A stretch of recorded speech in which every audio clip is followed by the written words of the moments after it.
Gayatri Mahamantra with your back straight, both hands upon your laps, left beneath the right. Om Bhuribhuvah Swaha Tatsaviturvarenyam Bhargo Devasya Dhimahi Dhiyo Yonah Prachodayat. Today we come upon the part 14 of the mystical Gayatri Mahamantra. We started upon a small understanding upon each and every single word of Gayatri Mahamantra. And in the last session, we embarked upon the word Tat.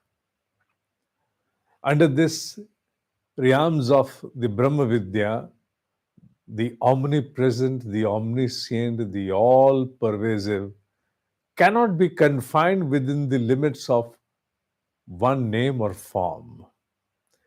It is beyond the ambits of the time. Therefore, it alone can be indicated as Tat, that. Today we come upon the second word of Tat Savitur Varenyam, which happens to be the first part of Gayatri Mahamantra. Bhargo Devasya Dhimahi, the second. Dhiyo Yonaha Prachodhyat as the third part. Om Bhur Bhuvasva was the introduction of the Gayatri Mahamantra that we undertook initially. The second letter after Tat is Savitur. Savitur, observed as Savita, is a combination of three letters Sa, Vi, Tuh. These three are vibratory triggers of this one word Savita, Savitur. Each trigger impacts its own corresponding subtle region within our own yogic anatomy. Savita means light, divine radiance, the light of the sun, the light of the knowledge. Now, here a question comes: is the understanding upon the word light merely confined to the sight? No. The meaning of light, the connotation of light, runs out to encompass all kinds of enrichments. Whenever we have to dispel ignorance, darkness, inability, we seek light as a source of knowledge, hope, and enablement. Although that we associate the visible sun as the symbol or the deity of Gayatri Mahamantra as Savita, that is the divine radiance. Whereas even the visible sun owes its origin to a larger reality, but for the service to our senses in order to comprehend and accept the image of the rising sun for the sake of contemplation. The sun, the rising sun, that orange ball is accepted as its image, as its deity. During the moments of Gayatri Japa, a sadhak is always advised to contemplate in the center of your eyebrows upon this rising sun, the orange ball, while simultaneously your japa, your incantation is going on within. At the same time, two activities dispense: contemplation upon that rising sun, that orange ball in the center of your eyes, in the middle of the eyebrows, and at the same time, you also undergo incantation. A caution has to be observed that you do not raise your eyes. The eyeballs have not to be raised. Instead, it is merely the center of the eyebrows, which is approximately over here, where the bone, the nose bone, either you can say it starts or it ends. So, this rising orangish ball has been chosen by the exalted ones as its image for the purpose that you can even gaze, you can see the rising ball with your naked eyes. Whereas the blazing golden sun is dangerous for the eyes, you cannot see that. And apart from that, the early morning duration, the time, is also considered as the embrasal one. An embrasal for everything, for the silence around, and even for the sun. The sun is growing with all of its vigor, energy, but yet calm. So you can easily connect with that. So the orange ball has been given to us by the exalted ones as the image of Gayatri.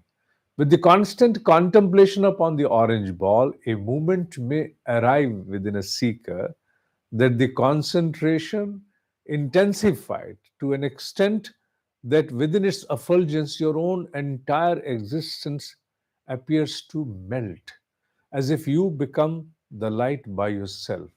But this is going to happen after a passage of time when you're able to stay and you're able to hold on to that image and undergo that experience, undergo that exercise of being absolutely dissolved into that light.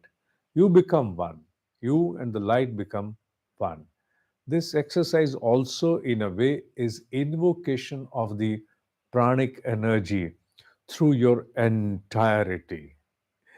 Sripad Vallabhacharya, one of the great exalted ones who was there on this planet hundreds of years ago, has mentioned about the mystery of these letters.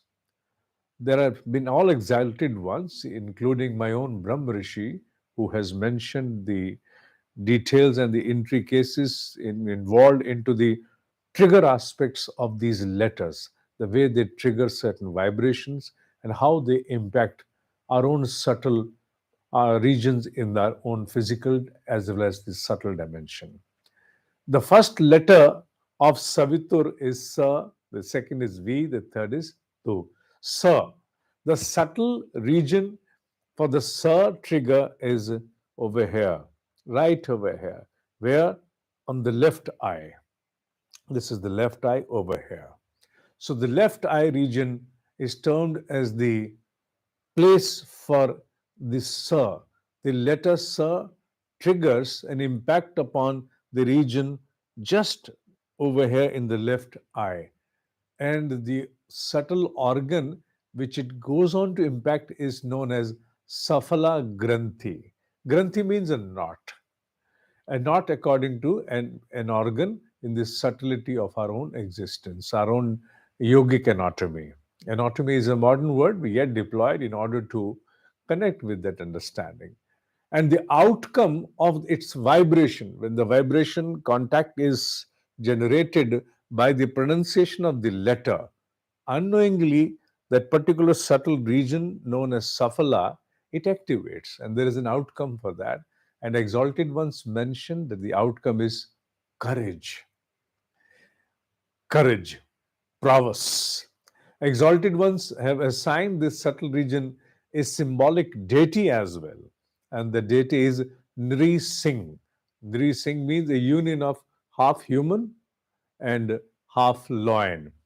There is a small dedicated mantra also given to this deity, which is known as Nri Singh Gayatri.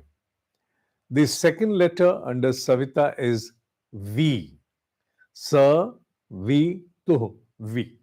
So the uh, exalted one, Sripad Vallabhacharya mentions that the subtle region for this particular trigger, the letter V, is the right eye. And the subtle organ, which is over here, gets impacted by the vibrations as an outcome of this trigger, is Vishwa Granthi, Vishwa knot. And the deity for the Vishwa knot is Narayan, Bhagwan Vishnu, the Lord of maintenance and preservation. The third letter under Savitu, Savita, is Tu. Tu. The exalted ones go on to mention that the subtle region for this trigger, Tu, is known as Tushti Granthi, and its region is the left ear. The name of the organ, the subtle organ, is Tushti Granthi, and the region is this left ear. And the outcome of this particular trigger is Kalyan. Kalyan cannot be expressed in one single English word, so let us understand it as the welfare of our entire existence.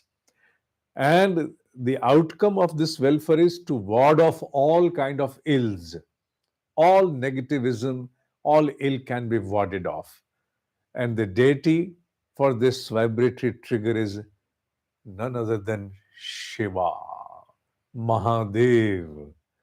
The exalted ones have summed up that the benefit for this vibratory trigger of Tuhu on the left ear is empowerment, enablement. One gets or becomes more capacitated.